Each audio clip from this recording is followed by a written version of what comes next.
அக்கா வெளியே சாப்பிட போகிறேன், உனக்கு ஏதாவது வேணுமா? ஆமாடா, எனக்கும் பசிக்குது. எனக்கு இட்லி மட்டும் போதும். சரி, ஓகேக்கா. A few moments later.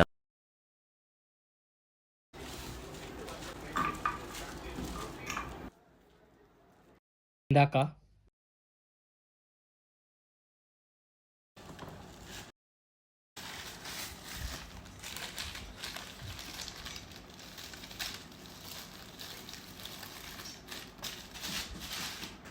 Chutney sambar எதுவும் வாங்கலையாடா? கடைக்கார அங்கிள் தான் கொடுத்தாங்க, நான் தான் வேண்டான்னு சொல்லிட்டேன். ஏன்டா?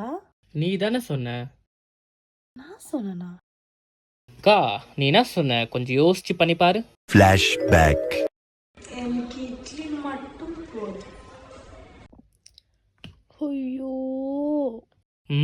சாப்பிடு சாப்பிடு.